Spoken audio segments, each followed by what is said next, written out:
My initial comments or question is the status of Mr. Wigo's departure from the district. As he made clear at the last meeting, his end date is anything but certain, and it is apparent that you are in an impasse, not able to move forward, not able to look for any other superintendent, so long as he is not giving you his confirmation that he will be leaving in June 2017. So my first issue is this. When Mr. Wigo purportedly offered to resign in September 2015, was that offer accepted? Meaning, did anybody respond to him at all? Orally, whatever. If it wasn't accepted, that's another story. But if it was accepted, if somebody said, that's great, okay, we'll work on it, you have a contract. It's an oral contract. Oral contracts are binding in the state of Pennsylvania. All you have to consider is the matter of whether the board relied on that assertion by Mr. Wigo that he would leave in 2017 and that you accepted that. If you did, you have an oral contract. Please follow through on that oral contract. If you don't have an oral contract, So ready? So, go ahead. so I appreciate the legal advice.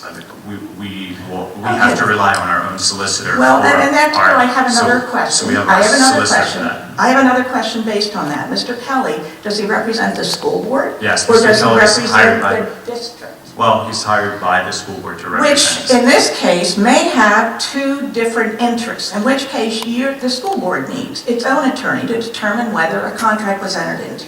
Well, I Okay? appreciate it. And then your constituents are entitled to speak. It's not irrelevant, it's not obscene, it's not abusive, and it's not Please let me speak. I was trying to answer your question, was not? No. That was a question, but it wasn't expected that you were going to talk to Mr. Kelly and get a response for it. I understand that part. I understand you also have an attorney here.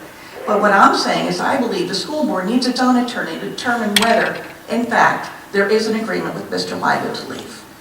I have a concern that if there is no agreement, that this was, as I suspected, because I'm a conspiracy theorist and a cynic, that when that offer was made in September 2015, it was made solely as a political matter in order to have the election be all about just getting more people on the school board rather than a referendum on Mr. Wigo's ability to stay in the district.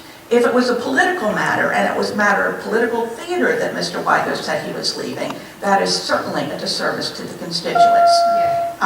Looking to the future, which I know is what all of you are very concerned with, the future. Looking to the future, there was a recent event in which a superintendent was repeatedly described as beloved, and it struck me how we all would love to have a beloved superintendent, and I think it's fair to say right now we don't have a beloved superintendent. For Mr. Wigo, I truly believe that with the lessons you might have learned in this district, you would be a beloved dean or a professor or even a superintendent or a teacher somewhere else. It's not going to happen here. Too much has occurred in this district. You're not going to be beloved here. And I would love to think that you're going to move on somewhere else and be beloved, but you have to learn the lessons of parents, kids, and staff do not like to be yelled at, ever. Fear and intimidation are coarse substitutes for diplomacy. Can you wrap up in just a I second, am. please? Oh my God, let it finish. Standardized testing is not as important as the emotional, intellectual, and social growth of our kids. Take those lessons and you are going to be the most beloved in your next job, okay? Thank you very much. With that, no more items, so we're going to move on to old business.